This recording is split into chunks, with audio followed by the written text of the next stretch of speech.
to LOA Today. I'm Walt. With me today is abundance teacher and money coach, JodieLynn Craven. This is your daily dose of happy. We are so happy you decided to join us today. And JodieLynn, our special guest, Brittany Sandoval, who was supposed to join us today, is not feeling well. So we're going to have to have her back another time. So anyone who's checking us out through one of the many social media places where we live stream this, they're all saying it's about Brittany. Sorry, it's not about Brittany. We'll have her another time, but this is going to be a mislabeled show for today. That's right. And we were talking before we got started. We decided we're going to talk about something we actually never really talked about as a subject before here on the show. We're going to talk about animals. Yeah. And we don't even have an agenda. I mean, we have there's no outline here. We don't really have anywhere to go with it in particular. But I'll tell you what, the first thought that comes to my mind is a phrase that was very popular when I was young. I don't know if it's still popular today, but the phrase was "animals are people too." Yeah. I feel like that's true. I mean, there's some people look askance at that, like, yeah, okay, grow up. But they feel like people to me. I mean, do they feel like people to you? Yeah. Maybe not so much people, because you can't have the same kind of conversation you do with people, but you have a conversation with them. Like, I know my dog communicates with me, and I think there's other animals in nature. I mean, they have different nature than us sometimes, but I think a lot of times think of it like a tiered system, if you will, a hierarchy, and like people are here and then like animals are down here. And I don't really believe that. I always think that. I remember the first time sitting in a science class and hearing about the classification of animals, and I'm thinking to myself, where did they get this from? Yeah. Yeah. No, I mean, I remember I would speak as if it was true because, I followed what the teachers taught me to believe, so, but deep down inside, I was thinking, what? What are you talking about here? Yeah. Yeah. I think that we have, I'm stuck on this line. This actually just popped into my head because, like there's in this one case, like not in one case, but like on this one side, I have this deep love and respect for nature, animals, all of those things. And then on the other side, I still eat meat. No, I wouldn't eat a dog, and I definitely wouldn't eat a horse. I know some countries they do their delicacies and whatever. I think maybe if I grew up eating that stuff, then fine. But so there's like this weird dichotomy, I guess, between the two. Like, well, and I've heard people say that before. Well, if you respect animals so much, how could you eat them? And but then, the situation where we started with this conversation was this dog that was dropped off on my road. And like, I live out in the country and it's the middle of winter, minus 40, minus 50 degrees Celsius. And somebody left this poor dog here. And it was like we would see it outside of our gate. We would see it like inside of our field. Like we have 140 acres or something. Like we have a lot of land. So we would see it like touring on our land, and it's a big dog. Like looks like a guardian dog, like a Great Pyrenees. So built for outdoor weather, but like nobody could get close to it. So, we talked to all the neighbors and stuff like that. And it's been really eye-opening dealing with this situation because of the amount of people who are surrendering their pets right now because they can't afford to keep them. And I acknowledge that things are tough for people and that is a reality. And somebody dropped off this dog probably for that reason. They couldn't take care of her or whatever. And, we're trying to, find her a home because we just are not equipped to handle a dog like her. And all of the shelters are full. So I think about, if we were to domesticate all these animals that we don't treat as pets here right now in North America, like this problem that we're having with dogs and cats would be amplified like a millionfold.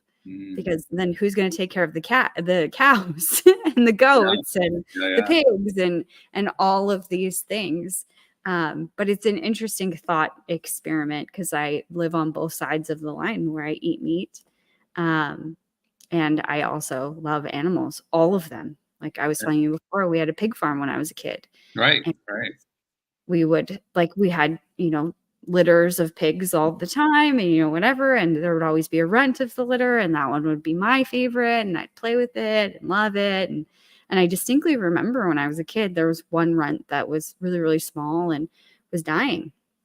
It's just the circle of life. And I was like, Daddy. And he's like, this is how it goes, kid. Like, there's nothing we can do for him. He's too small and, he won't suck. And, we can't do anything for him more than what we've already done. And like, it just broke my heart to see that.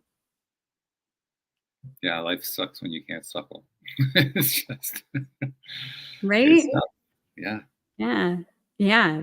Yeah. It's just a hard relationship. And for those people who make the point, as you said earlier, well, if you love them so much, how can you eat them? Of course, I could flip the question around. They love us too. If they love us so much, how could they eat us? And yet there are some of them that have no trouble doing that. So, again, circle of life thing. It's not like it's all one directional. I'm not saying that man is the number one predator on earth. Man is the number one predator on earth. I'm just saying, we get a little balance in the perspective here. But well, and I mean, if we didn't have all of the bells and whistles we have in our modern economies today, if all of those things shut down, I don't think we'd be the number one predator anymore. A lot of people couldn't fend for themselves in the forest. Yeah. Yeah, if it was truly in the wild, if everything was level 1 survival, which it isn't for most people today. No, it isn't. But I'll tell you what, my own perspective shifted even more as I became aware of the kind of spiritual and energetic and emotional belief systems we talk about a lot here on the program, because part of that is my belief, I think shared by many of us, that all of existence is alive, that energy is existence, that energy is life, and that it's in everything. Everything has energy in it. Everything's made of energy. It's basic theory of relativity. That energy that drives everything, to me, just takes it to the next level, because whereas before I really did feel, well, cats are people too, dogs are people too. I felt that. I feel that even more now. Because for me, people is consciousness. Yeah. People is awareness, self-awareness and awareness. Engagement in this 3D world.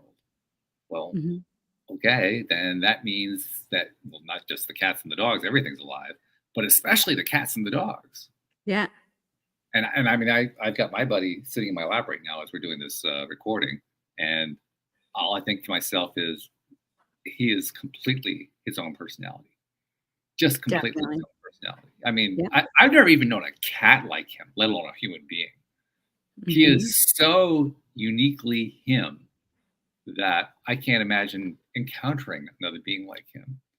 And with all of his quirks, he has personality quirks. He's actually a little dysfunctional, which makes him human as well, because there's so much dysfunctionality among humans.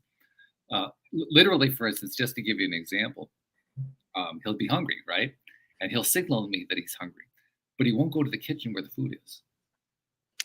We have to go through this dance before he'll finally go to the kitchen. But we have to go through this whole dance. I give him attention. I give him pets. He rubs up against me. And then we go to another place. We do the same. We have to go through this whole routine before he'll finally go to the kitchen. And then even then, when I'm feeding him, I'll put the food down. He's literally standing 2 feet away from it, his tail shaking in excitement, and he won't go up to get to the food. I have to invite him over to the food and assure him it's okay to go get the food. Totally dysfunctional. That's awesome. Oh, what a cat. Yeah. But you encounter an animal like that and you say to yourself, how do you come to the conclusion that they're not self-aware? How do you come to the conclusion that they're not a self-identity? How do you come to the Mhm. conclusion that they're not alive, that they're not just alive, but that they are beings, that they are creative beings in their own way, in their own Yeah. cat-like or dog-like or whatever the particular species is, in their own way, because they Yeah. are. They are.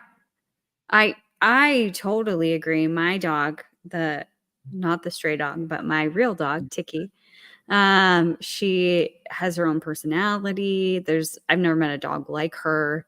She like she decides when she wants a snack. It could be in the middle of my meeting, and I mean, maybe this is bad parenting, but like I don't know how to stop it because she knows where they are, and Mm, she is deliberate. Like she'll go to the snack counter and bark there, and mhm, then if I'm like in a meeting, I'll just shake my head at her, and she's looking right at me, and then she'll come closer. She'll get on the chair. She's like a 6-pound dog, so mm. she'll jump on the chair, and then where she can look right into my eyes from They're across the really good at room. this. Right? And then she'll bark louder, and if I still don't listen to her, and this has happened on our show where I've had to, like, take myself off screen because she'll come right up to my desk and start barking as loud as she can because Mm. she's demanding a snack. Oh, yeah. And she does things like that all the time. She thinks she's a farm dog, like she wants to go outside and play, and there's a lot of things that are way bigger than her Mm, out there. Like we have mm. eagles out here and owls and all sorts of wildlife. Like she Sure. wouldn't make it too far Right. on her own. But yeah, she's got this wicked personality. She's her own person, that's for sure. It kind of reminds me of Joy, because Joy will come to me in the middle of the night. I'm asleep, right? Just dead to the world.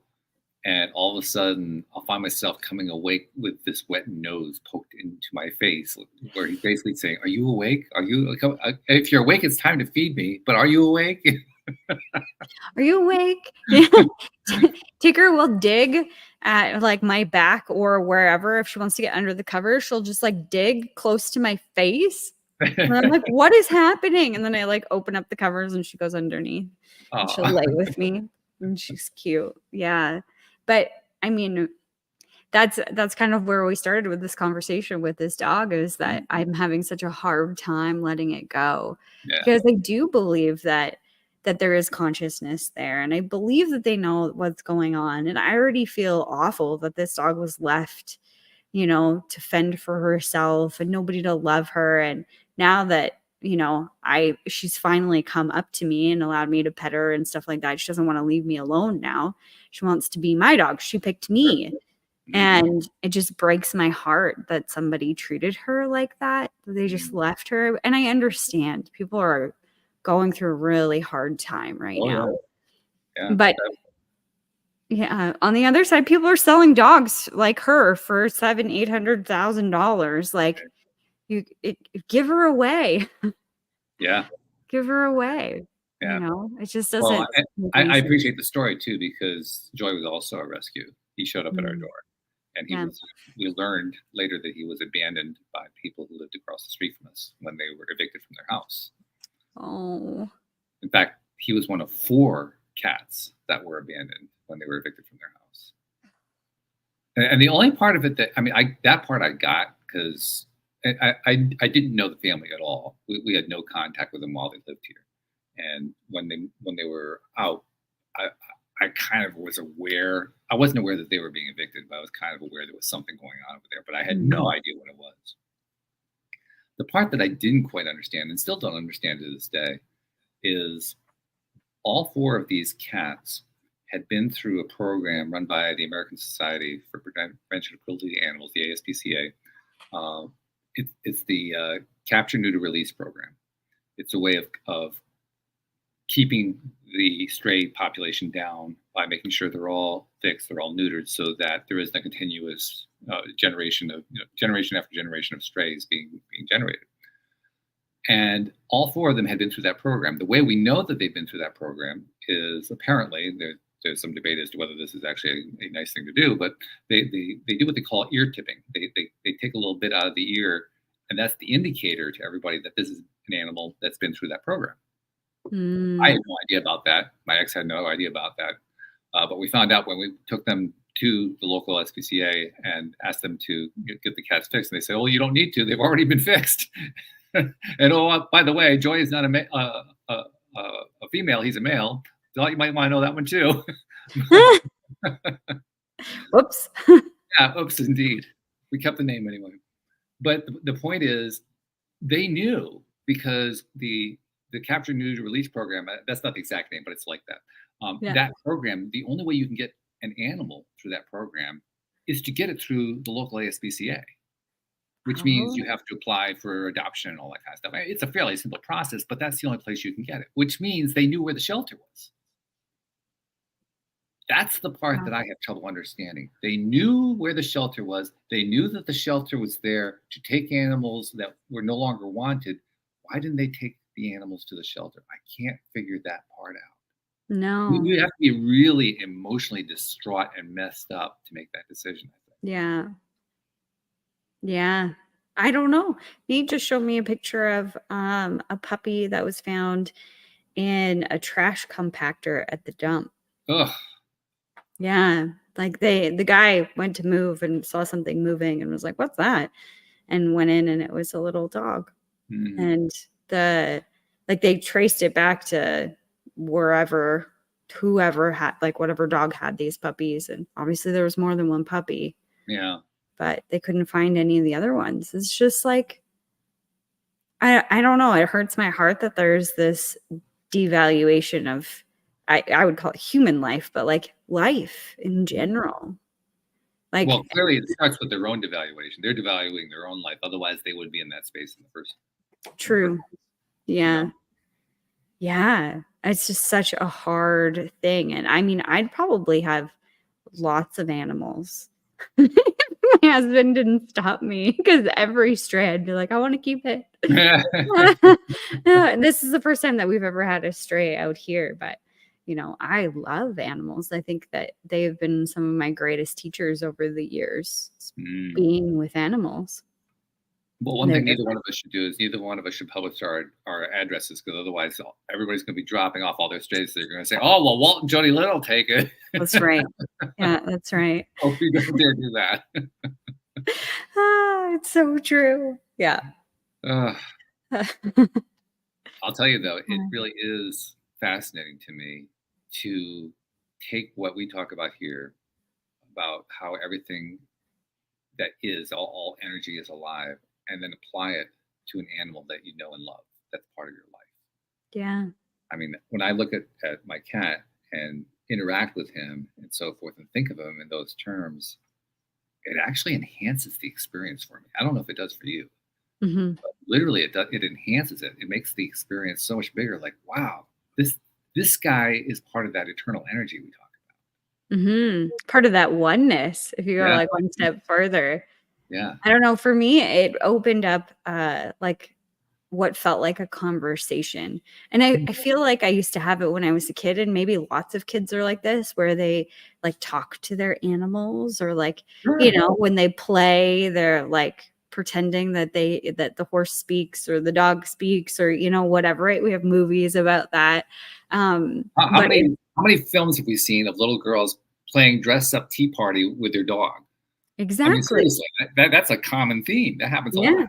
Absolutely. But it's like the adult version of having that tea party conversation. Like, I talk to my dog all the time, and I know she knows what I'm saying, and I know, like, she'll walk in one direction, turn around and look at me, and I'll know exactly what she wants. It's like we're having a telepathic conversation. And my husband thinks I'm crazy, but I feel it with this dog, the stray dog that came here. Like, that's probably why my heart breaks a little bit more, is that I am really cognizant of that connection that I have to all things and all people. So her heart's breaking a little, and I feel that too. Horses, I can feel that. I've always felt their energy. Horses have been my biggest teacher of energy and how energy moves and how to. Yeah. I didn't know it, but I was learning from them, because horses have giant guts. And so in all of us, inside of our guts, are energy receptor sites. So we're constantly receiving energy from outside of ourselves, and that energy is the information of what is going on. So when it's a human being, whatever energy that they're putting forward, whether they're honest or dishonest or even know what it is that they're putting out there, your gut is receiving that information, and then your body is interpreting it. But we've never been taught how to actually listen and interpret that information in an intelligent way. We've just kind of severed that energetic intelligence off. But with horses, because they have giant guts, their reaction is bigger than humans or dogs or whatever, because that's one of their main ways of processing information is through their gut, because they're so big. So when people say like horses can smell fear, it's not even really fear. It's that they're interpreting the energy that they're receiving from you. And most people, when they're afraid, especially with big animals like that, they try and hide it.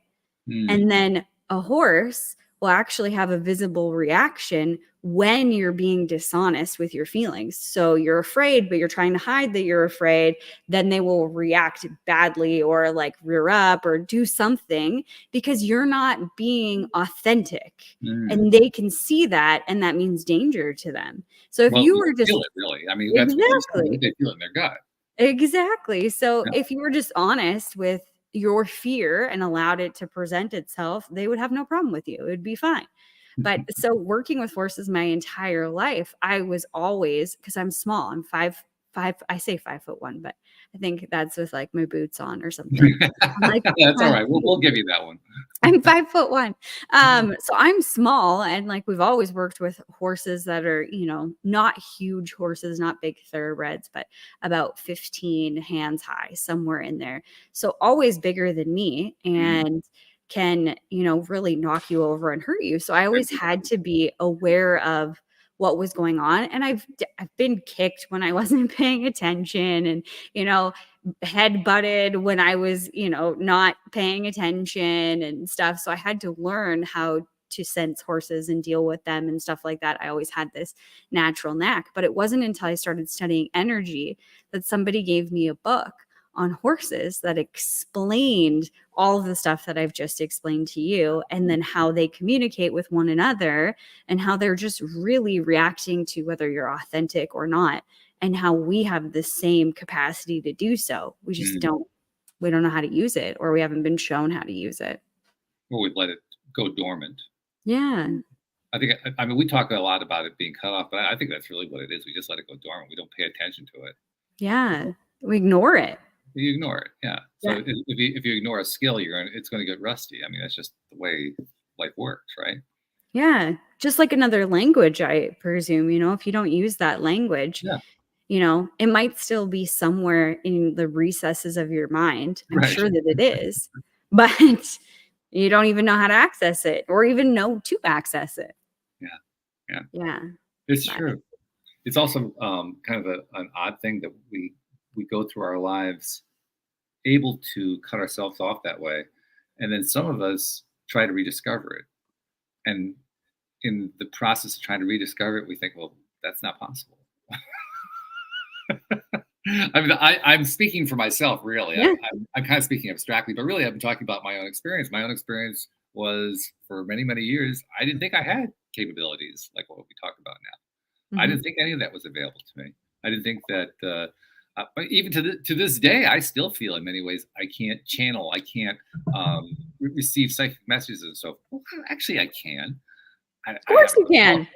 I haven't turned it into anything. I haven't developed it. I haven't worked on it. But like so many people, I marvel like when you come in and you start doing some channeling or even trance channeling, how it easily just flows from you. And I think to myself, how does she do that? Practice. That's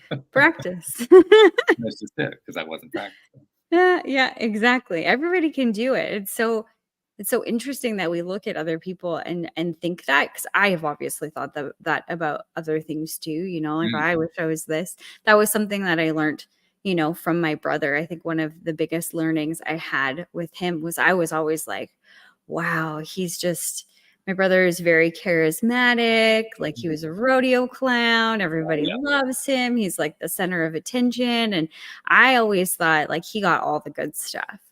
And I didn't get any of that because I just thought it was a this or that. Like he could have those things, but I couldn't have them too. But it wasn't until like, my 30s, mid 30s that somebody had said to me, "Oh my gosh, you're so much like, your dad and your brother." And then it dawned on me like, "Oh, I am. I'm just like that too. Just because they are doesn't mean that I am not." Yes. It's not one or the other, but Right. I think it's just like developing those skills, and everybody has that skill of connection because again, it goes back to that oneness. We're all connected. So the message from the divine or like telepathic communication or receiving the energy, it's all within us because we're all connected. That topic of connection has been a big one for me lately. I've mentioned it a few times here on the show, but it's also been a big part of my everyday life. It's growing in my everyday life. And animals are one way that I experience it. I mean, obviously, because I have Joy the cat around. So I'm experiencing it every single day, even if I don't want to. Yeah. That's right. But that connection is powerful. And I'm really beginning to appreciate, not beginning, I am past the beginning stage. I mean, I'm intermediately, almost to advanced stage, appreciating just how important connection is. Not just our connection to animals, but our connection to everything. Our energetic connection to all that is. I don't know that I will ever totally grasp it, grok it, as the word is often used. If I'll totally grasp just how much that connection is, how huge that connection is. At least not, maybe I have to go through a few lifetimes before I do that. I don't know. But all I do know is that every day, every week, every year, my appreciation for it keeps growing. My sense of it keeps growing. I become more aware of it. I become more in tune with it, more in touch with it. And it's not always fun. Yeah. I mean, to give you an example, I've mentioned a few times here on the program, I've been dealing with some blood pressure issues. So I did something I haven't done in years. I made a doctor's appointment, which here in the US is actually a lot harder than you would think, but that's another story. I managed to find myself a primary care physician and hook up a dual appointment, all that kind of stuff. And by the way, parenthetically, I learned almost nothing from it, but that's another story for another time. What I did learn was this. First of all, I'm in excellent health, no shock, but I'm in great health. The blood pressure issue that I am all worked up about, the doctor has no concern for at all. She says, "No, your blood pressure is normal." I've been saying to her the same thing I've been saying to the others I've been talking to, the other doctors I've been talking to at various times. I understand that my blood pressure is normal by your standards for people my age. It's not normal for me. I'm used to like 20 points lower than what I'm experiencing right now, and I'm trying to handle that. I'm trying to figure out, what to do with that. Because it's uncomfortable for you, right? Like it's not. It is uncomfortable. I mean, I totally get from that experience alone. I understand now how it is that you get the mindset of being old. That's where it comes from stuff like that, where you start to believe, well, that's just because you're getting up there.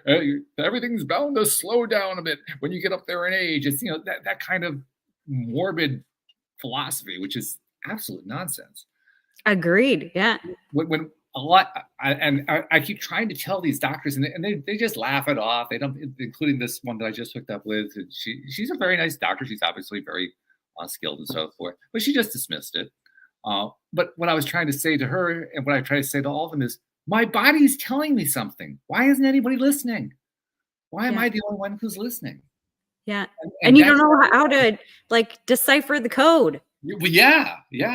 Exactly. Well, I know some of it because I can hear it. That part of the code I got. It's the rest of the code that I'm still trying to figure out. Yeah. But the fact is, it's my energetic connection that's been developing over the years that makes me even aware in the first place that my body is trying to tell me something. 20 years ago, I'm not sure I would have drawn that conclusion. No. In fact, I'm kind of sure I would not have. Yeah. But today, because I have been giving a lot of attention to this, because of these conversations that I have with you, Joel, and Anne Marie, and all the people who've been on the show, I'm very aware of it. And so my body is, I mean, it's trying to tell me there's something that's not right here, something you need to address. Yeah. Modern medicine either can't or won't help me with it. I think it's a combination, actually.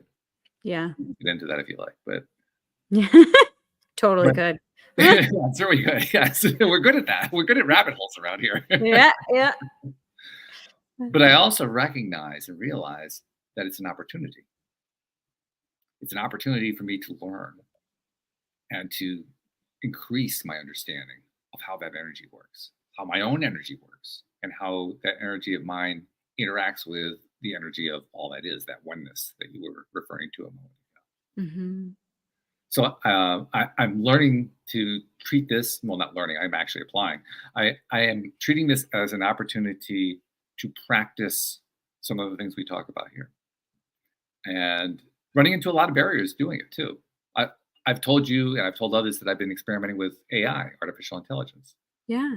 And it's cool stuff. It's very limited, but it's cool. Even in its limitation, it can do amazing things. Mm-hmm.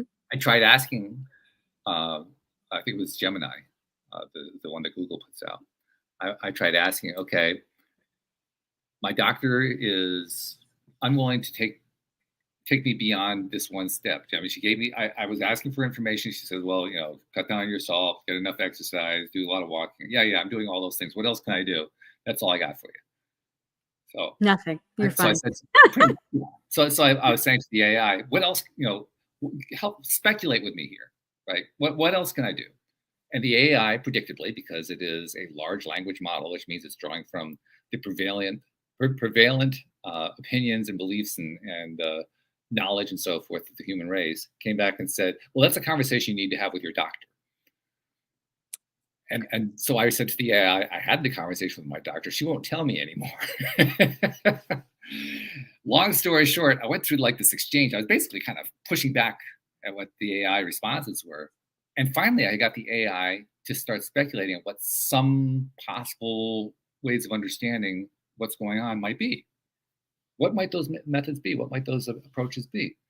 A key portion of it for me is I experience it as pressure in my head. And that's because the blood vessels, especially at the surface of your head, are very, very small.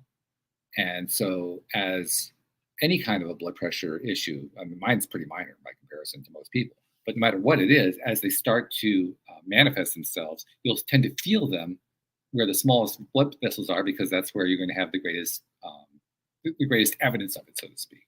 Right. Which we often experience as headaches. That's not the only reason for a headache. There are lots of reasons for a headache, but that's one of the reasons for a headache. So I'm interacting with my own headache, if you will, and I'm interacting with the AI saying, okay, I want to try to understand more about this. I want to try to speculate on, what kind of supplements could I do? Or are there foods that I could eat? All that kind of thing. And once I got the AI to get past that barrier of, well, you have to talk to your doctor about this. I'm not here to give you medical advice and all this other stuff. It actually started to give me some really interesting ideas.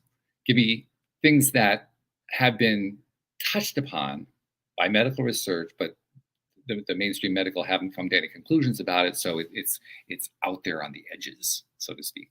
It's the bleeding edge of medical technology. And I found some really interesting stuff. Basic stuff that potentially not act. Now, there's no proof on this. Well, first of all, there's never any proof in science, but there's no consensus in the medical community that this is actually going to make a difference. But there is at least some indication from some studies that this could make a difference, these various things. One of them is vitamin B6. Now, I couldn't even tell you. I barely know what vitamin B6 is. But apparently, it's one of a list of like about a dozen different fairly common things that can have a positive effect on blood pressure. And on a number of other things too, because it's also vitamin. I mean, how bad could a vitamin be? It's good for you. That's why they're called vitamins, right? Because we like them. They're good for us. Yeah. Another one, magnesium. I've been hearing lots about magnesium lately. Have you really? Yeah. Yes. Apparently deodorant, like, wow. You use a magnesium flakes and then you put it in, not diluted water. There's a process with water and you heat it up. Anyway, a type of water that takes out all the stuff. Oh, look at that. I can't remember what it's called, but a special type of water. Are you talking about distilled water? Yes, thank you. I knew it started with a D. Distilled water. You take the two and you mix them together. You dissolve the magnesium flakes, and then you spray that spray on your armpits, I guess, and really? It works for deodorant. Like there's something going on that creates the smell, like that your body isn't able to get the toxins out or something like that. And the magnesium helps draw the toxins out. So if you're really smelly, even if you put magnesium spray on the bottom of your feet, allegedly, it will help you not smell anymore. Wow, that's pretty wild. I know. Yeah, magnesium flakes has been on my my radar for a little while. I've been meaning to get some because I've been trying to, with all things in my house, get away from chemicals, essentially, like deodorant. Like there's just, the more I look, the more concerned I am with where we're headed with everything. And I think what you were just saying rings so true. Like, oh, you're just going to age and, you're going to look worse and you're going to feel worse and you're going to blah, blah, blah. No, I refuse to. But I think we are feeling worse as a society because of all the shit that we're consuming. It's in so many things like deodorant, like our detergents, like shampoo. Like these are just simple things that people are using every day that are chocked full of chemicals that disrupt that homeostasis within our body. Yeah, that's true. Well, let's also be honest. I mean, what also happens is we go through this aging thing because we believe we're going to. Our belief makes it true. Yeah. 100%. And anybody who has ever had any doubt about that, just wait till you get older, you'll find out. It hits you in the face. You find out at some point, you start having to deal with, well, you're getting up there in years. That's why you're dealing with whatever it is that you're dealing with. And that's where it really becomes very real. It becomes very apparent, very immediate in your own life. Like, oh, this is what they're talking about. This is that mindset thing. And it's a lot to push against. It's a lot to push away and say, no, I'm not buying into that. Yeah. It's funny because that thought came to me, I don't know, maybe like a month ago or something. I was just reflecting on life and whatever. And that thought of like, oh, when you're older, you'll feel worse or, whatever. And I was thinking, I wonder what that point is that you're older. What's that? It's self-justification. Yeah. I feel bad, so I need to justify it. Yeah, absolutely. But I was thinking about like, at what age does that begin? And that thought just, had popped into my head. And I was like, I wonder, what age, like when you're in your 40s, in your 30s, in your 20s, I don't know. I don't think it's in your 20s, but like, does it happen when you're in your 50s? Like, when does this happen? And then I just let the thought leave me. And then I had a friend, I was having coffee with her, and she's a few years older than me. And she said, man, when I hit my mid 30s, like I really started to feel my age in my knees and in here and there. And I'm about to turn 39. And I was like, that's interesting. I thought it was much older. That I, like I just assumed that it was maybe when I was 50. That's when I would start feeling these things that they call age. And then she had said that. And what's interesting is it obviously had some sort of effect, because since then I've been having this knee pain that it came out of nowhere. I didn't hurt my knee. I didn't overextend it. Like I wasn't working out. I didn't do anything. Just all of a sudden, my right knee started to hurt. Yeah. And it hurts to like bend down all the way or whatever. And I said, oh man, my knees really bugging me. Yeah, that's age. You're getting old, girl. And I was like, I am not. I am not. I am aging backwards. I'm just aging backwards in all ways. And it's funny because to a deep extent, when it comes to the way that I look, like my face, I feel that. I feel that I look a lot younger than I am. I always have. And I have this belief that I always will look a lot younger than my actual age. And so it applies to my face, but I'm realizing that I am still caught up in that mainstream thought or that societal thought when it comes to the rest of my body. Right. Yeah. So I'm working on that one because I'm way too young to have any problems. Yeah. Well, we all are. Yeah. I talk about age. I don't think there's any particular age when this kind of thing occurs. I mean, I started having a panic attack when I was 29, turning 30. So, I mean, it doesn't make any difference what the number is. Yeah. There's a prevalent theory that says that aging is an illness, it's a disease. And I guess it depends on how you use the word aging, but the way the word is usually used, it kind of is a disease, really. Yeah. Because what is really happening there is they're saying, oh, you're aging, as if it's a bad thing, meaning that you're going to fall apart and die and just be decrepit and so forth. But that's a mindset. Absolutely.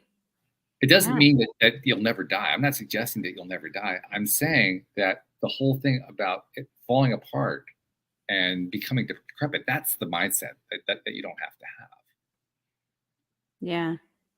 And I really believe that any of us can learn to reverse what society has taught us. And I've run into that really hard in the last year. I think I've mentioned a few times.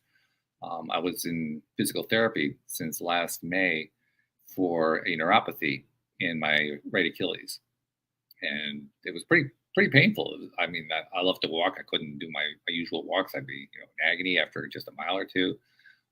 So I was going through the therapy. One of the things that I learned, and by the way, I just completed the therapy recently, so I'm coming out the other side. But one of the things I learned along the way is that it's really hard to reverse those old patterns, because the reason I had the neuropathy in the first place was because I had these mental states, if you will, that led me there. Mm-hmm. States that I didn't even know existed, that I didn't realize were going on, that were actually contributing. I didn't know they were contributing to this overall belief in, oh, when you get older, things are bound to slow down and all this. I didn't think I'd bought into it. I actually had. Yeah.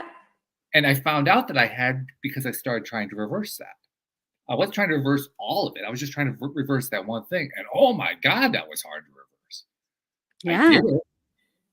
I mean, I'm not 100% back. I'm about 95% back. And the last 5%, from what my therapist was telling me, it just takes a while because in the most optimal healing state, that part of the body, the ankle, the Achilles, and so forth, the tissue that's down there, not the bone tissue, but the more gelatinous type of tissue, can take a year with optimal conditions to heal. Mm-hmm. And by optimal conditions, meaning you never injure it again. It always heals perfectly, which never, ever happens.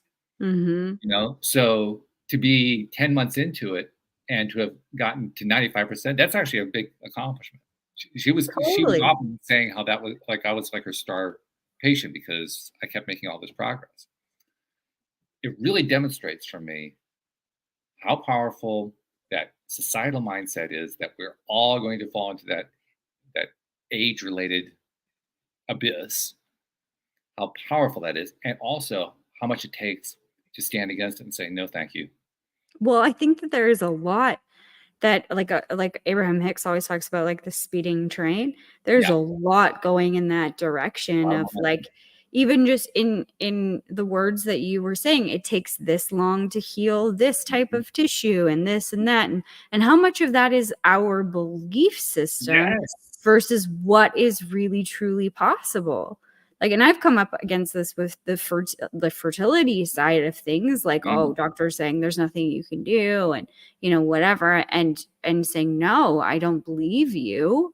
I believe that I can do this. Like, I'm still working on that mindset, but there's so many little things that are going in this direction and you're trying to go in that direction, and it's a big task. I get a really clear sense of it when I work with an AI.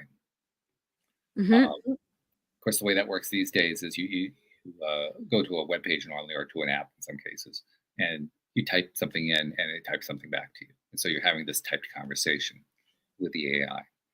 And if you ask the AI about something related to medical stuff, it will always give you the official medical line, because it is representing the summary of the body of human knowledge. And the summary of the body of human knowledge has certain conclusions where medicine is concerned. So those are the opinions that it expresses. And it does so forcefully and factually, like, this is what is true, this is what's false, and anything beyond that, see your doctor. I mean, that's the standard line, right? Interesting little experiment that I was doing, because I realized, well, it's a computer and it's not a human being. And I decided to take the line, well, I'm not going to hurt its feelings. In fact, I even asked it, do you have feelings? And it said, no, I don't have feelings. So I said, okay, then I can't hurt your feelings. That's cool. So I decided to be kind of rude, really, and tell it was full of it. Like, no, I don't accept what you're saying there. Aren't you leaving out A, B, and C as possibilities and so forth? It was interesting how quickly, because it also is programmed to be there to be helpful to you. It's interesting to see how quickly it'll flip over and make the other side of the argument. So a moment ago, it was saying to give you an example related to what I'm dealing with. Like I said, I'm dealing with some pressure in my head because of those little small arteries, and modern medicine has no solution for that. There is nothing that they know about that directly targets how you take that pressure off. You can take an aspirin, you can take a Tylenol, that kind of thing, but there's nothing that will eliminate the cause of that.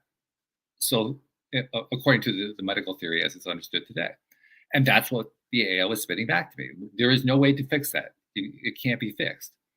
And I kept going after it with, well, let's speculate out. Let's pretend that there might be a way to do that. If there was a way to do that, how could it be done? And it pushed back on me like 3 or 4 times on that one. I kept coming at it at a different angle each time, trying to find a new way in. Ultimately, I got it to agree to give me some possible answers. And that's where it started giving me what I was telling you about, the magnesium, the B6, and it gave me like 12, 14 of them. And you know where the source was for this? It was the National Institutes for Health website. It was the government website. What? That was the source that the AI finally went to get these speculations. Wow. Well, I had to laugh at that. I had to laugh at myself, because I had originally bought in to the idea that what the AI was saying was true. And I had to laugh at, wow, how cool it is that I now know this thing that I believed and that so many other people believe is only true because I believe it. It's not true because it is factually, objectively 100% true. It's true because I believe it. Boy, does that really bring home just how powerful belief is. 100%. It's crazy. It's really crazy how powerful that is. It's all an illusion, and it's just what we believe. Yeah. It's like the particle wave theory. Slit test. Oh, man. What is real? Nothing. Yeah. Yeah. There's nothing like the double slit theory to really just mess up your head, and that's kind of what you're alluding to. Yeah. Yeah, exactly. And we're so incredibly powerful beings, and we have no clue how significant we are. I think we're just on the precipice of that. I think we're just starting to become aware. Some of us, anyway. Yeah. But we're at least willing to entertain the idea. Wow, we're probably pretty darn powerful. Yeah. Yeah, but it's an uncomfortable like conversation and Yes. uncomfortable like admittance of Yeah. it, because I think we've been taught for so long that like that's egotistical. Oh, Like yeah. you can't be all these things, and I don't know who says that, but they say that. Them, out there somewhere. Don't be too big. Somehow I think that the they is a myth. I Yeah. don't think they actually exist. I don't think so either. I don't think so either. But if they do exist, like if we think about contrast, this idea just dropped in, then the opposite also has to exist too. Like you can't have one without the other. Mm. So we have to be significant. If we've ever felt insignificant, the significance of us also exists inside of that same thought process. It's almost as if existence is like reaching out through all of our experiences and saying, "Hey, pay attention." Right? Yeah, and I mean, you were just talking about it a few minutes ago about being conscious of, this connection that you have with the world, with yourself, and all of that. Like this is a deeper layer of exactly that, as you said, this connection with yourself, the universe is saying, or your body is saying, which is the universe, which is all things, listen. You need to listen. And keep listening. I occasionally have, I think we all do, have these little conversations with ourselves. And I occasionally have the conversation about what would be my answer after my life is done and I am in some way challenged on the other side with, well, why didn't you just do it? Why didn't you just believe? Why didn't you just go with it? And the answer is kind of a snarky answer. The answer that keeps coming to my mind is, yeah, you wouldn't ask that question if you lived it. Yeah. If you lived in that place, in that Yes. experiment. You got to be there. Yeah, you got to be there. It's a little bit harder than it looks on the It surface. really is. Yeah. I mean, you and I, we have very, very similar beliefs, very similar ideas about how the universe works. It's uncomfortable for us to talk about it. I mean, we've created like this little safety zone here where we can talk about it and where our listeners who are kind of on the same wavelength can talk about it too. But even there, it feels a little bit scary. It does. It feels like somebody's gonna be the keyboard warrior and smash you down or something. It feels. You know what? It reminds me of the way that I felt about, my brother. It's this false belief that we carry along that if I am, then I am taking away from others. And that's how I looked at my brother. He was, therefore I cannot be. And that's not true. And I think it's that belief, tearing out that belief that someone else's greatness does not equal, you're less than, everybody is great, period. Like both are true at the same time. Which ties us back, I think, to the original topic, because the original topic was animals. Yeah. And are they self-aware? We believe they are. Are they conscious? We believe they are. Are they energetic beings? We believe they are. Our interactions with them are how we begin to learn exactly what you just described. Yeah. That's one of the biggest roles I think animals play in our lives. It's almost like they become the mirrors for us to practice in. Yeah. Right? Because when you're a little bit of a when you're a little kid, you'll play dress up, right?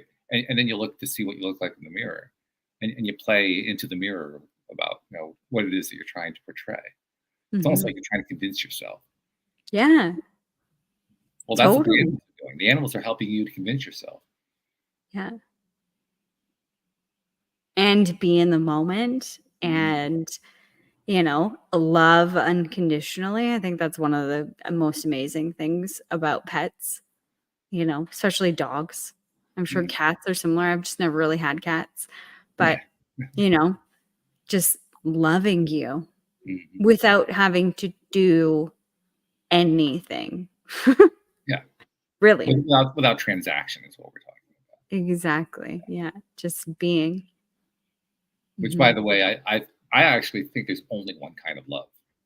What is often called unconditional, I think, is the only kind of love. I don't think transactional love really qualifies as love. No. I mean, it's really, I don't know what to call it, but it's not love. It's something else.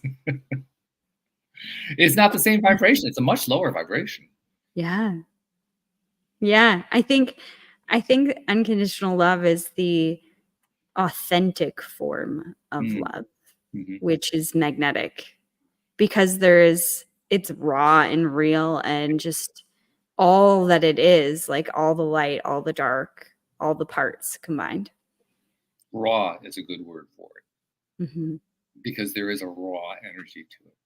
Yeah. Like this powerful magnitude. Yeah. Hmm. Earlier today, I was watching.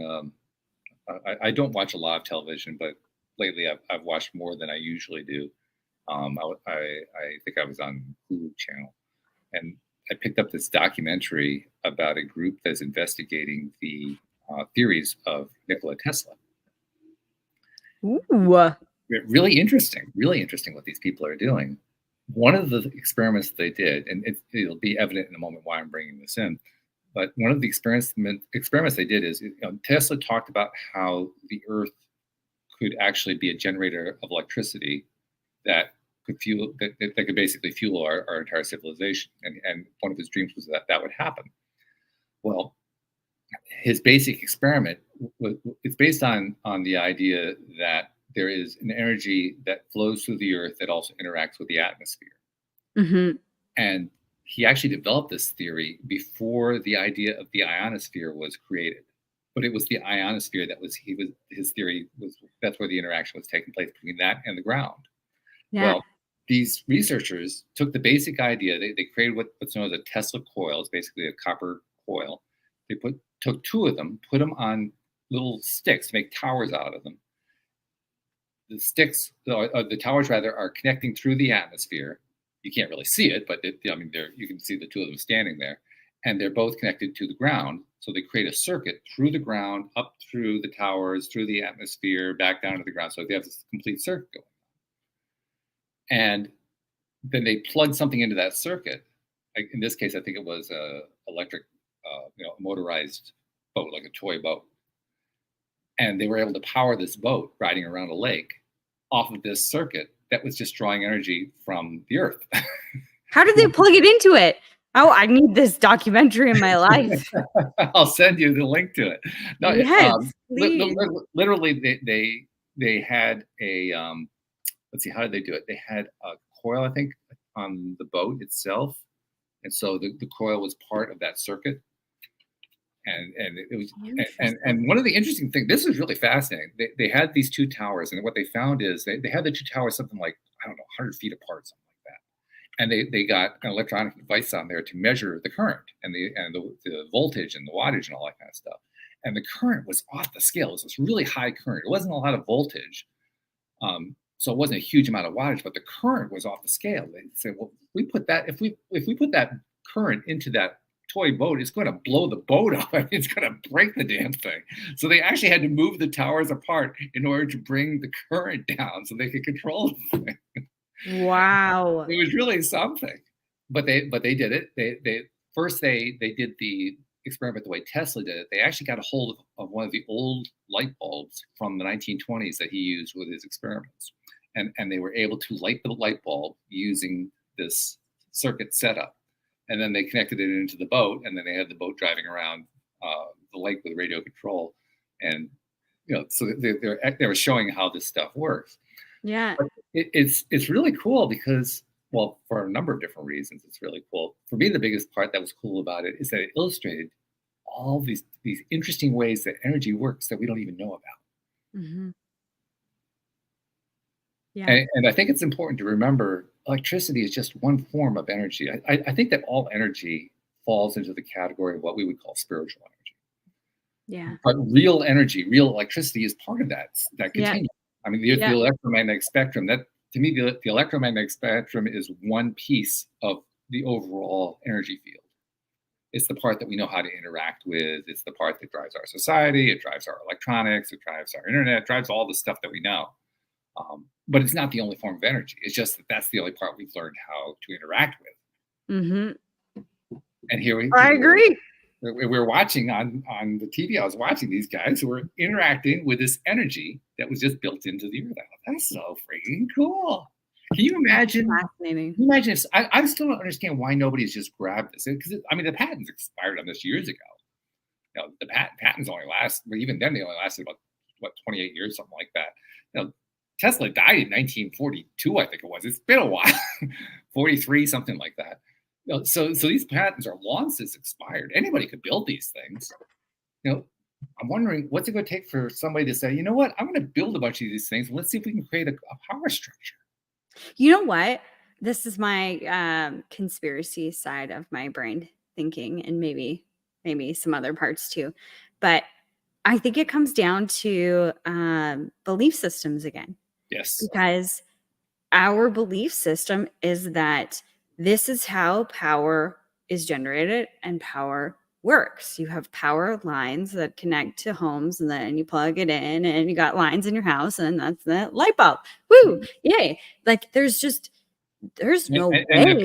They're driven by, you know, you burn oil, you burn exactly various kinds. Well, you have solar panels, you have wind power, you have stuff that has to drive all this stuff. Yeah, but most people don't even understand that side of things. And I know this very well because of, I live in Alberta, and there's a huge drive in Canada for environmental sustainability, which I understand.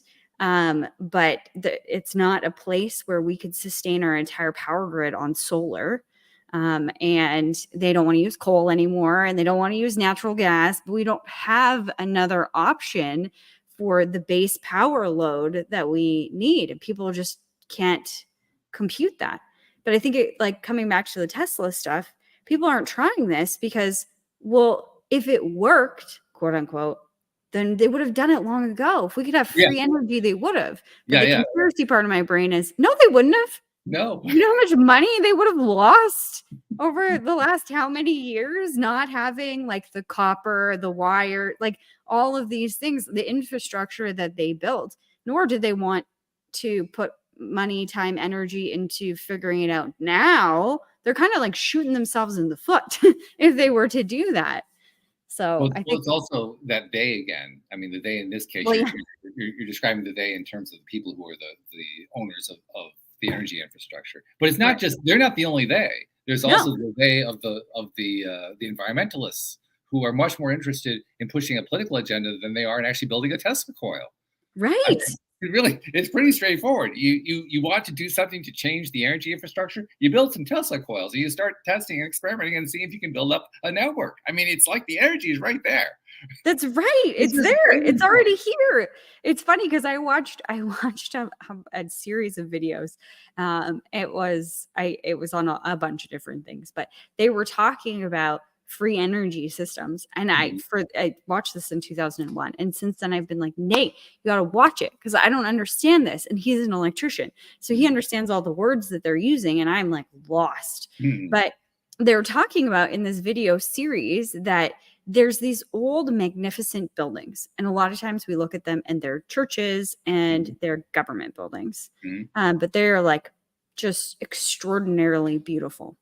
And a lot of times when you look at an aerial view, they have these massive ponds around them, and they are symmetrical, like pointed in certain directions, whatever. They had these windows. We look at them and we're like, beautiful stained glass windows.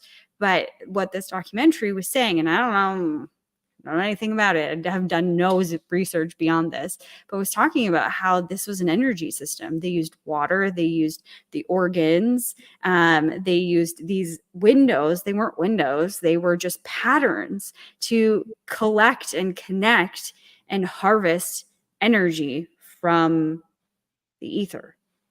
Interesting. I Very have interesting. no knowledge of it. I have no knowledge of that at all. Yeah.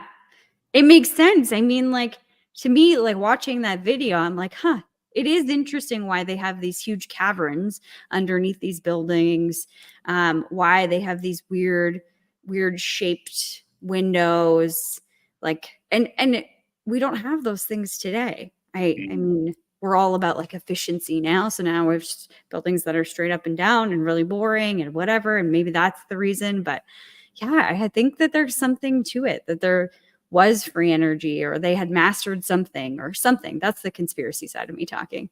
But I think you hit the nail on the head when you said, you know, we should be testing these things. If we want to do something different for energy, why not look at these things? I mean, I look at this series I've been watching, and I think to myself, these guys are making these really cool documentaries, you know, and they're presenting, by the way, they're presenting them as conspiracy theories, because the theory is, well, the government took all this information and hid it away and put it into the defense industry, and, you know, the oil companies didn't want to have it, so they shut it down. They don't actually say that, they allude, because that's what you do with the conspiracy theory. Yeah. You allude to it all. You hint that, well, that's really, nudge, nudge, wink, wink, that's what's really going on here. Yeah. And all I could think of, I'm watching this, is, so when are you guys going to build a Tesla infrastructure? You know, you're putting all this energy into building up these conspiracy theories. Why not just build the damn infrastructure? You guys, and they have all the people to do this. They've got electricians, they got astrophysicists, they got people who understand how all this stuff works, working on the project. But their belief system says, no, we got to work on promoting the conspiracy theory. We got to build the sensationalism so we can sell a video. Yeah, no. But we're not changing anything in the world by doing that. It's like right there. Yeah. All they got to do is say, well, hey, why don't we build a bunch of Tesla towers? But they aren't doing that. Why? Their belief structure won't let them do that. Exactly. Yeah. Wow.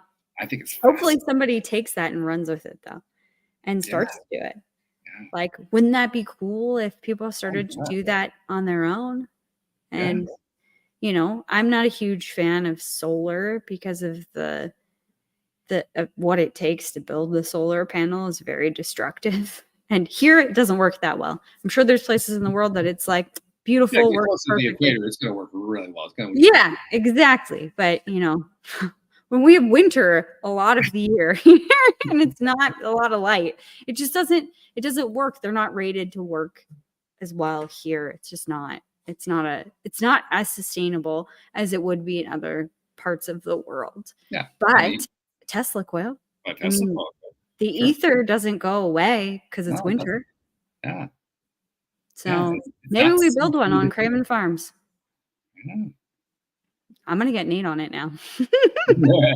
Hey, instead of running a power cable out to the greenhouses, we're going to do a Tesla coil.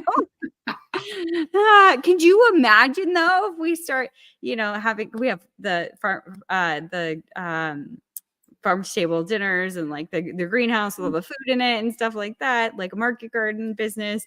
Imagine if all of it is powered by a Tesla coil.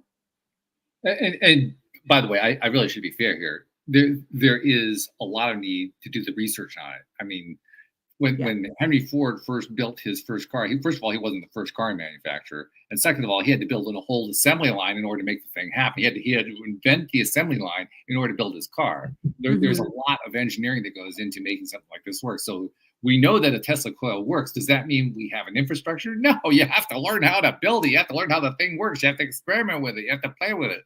There's a whole series of things you have to go through there. But the first thing you have to do is take the first step. That's what we're looking for. We're looking for somebody to just take the first step and say, well, shoot, I can take a swing at this. Let's go for it. Yeah. Let's see what we can do. Exactly. Yeah. Isn't that, though, what life is all about in this entire conversation about taking the first step to realize that there is oneness, taking that first step to really connect with all that is surrounding you and all within you? I'm reminded of a song that was popular among peaceniks when I was growing up, and it still has some popularity today. The lyric of the song always was framed to have a certain meaning to it, but I always turn the meaning around in my mind, and you'll know exactly what I mean when I say it. The lyric is, "Let there be peace on earth, and let it begin with me." And the part that always most people would hear, "Let there be peace on earth." That's not the part I heard. The part I heard was, let it begin with me. Yes. Because not just peace, everything begins with me. That's right. That's the part I needed to learn. Yeah. No matter what it is, it begins with me.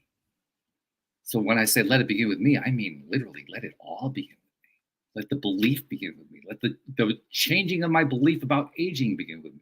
Let my belief about my blood pressure and how it can be shifted begin with me. Let my belief about Tesla and Tesla coils, let it begin with me. Let my belief about how energy works begin with me. And by the way, peace will come when you do that. But that's not the big part. The big part is let it begin with me. Yeah. That's a perfect ending. I think so. I can't add any more. And that's a rare thing, folks, because when JodieLynn can find a way to pull it together, we've hit the mark. We've hit the one that just left us speechless. Yeah. There's nothing more to say. Just let it begin with me. Let it begin with me. Yeah. Love it. Well, I'm sorry our guest couldn't make it today, but I'm kind of not, because this was fun. Yeah. Me either. This is a good conversation. I mean, we started with pets, we started with animals, we got into energy, and we tied it all together. That's a good day's work, I would say. I feel good Absolutely. about it. It was perfect. So thank you very much. I look forward to having our guest next week, but I'm glad we got to do this one this week. Thank you to our podcast listeners everywhere. We'll see you all next time here on LOA Today. Goodbye, everybody.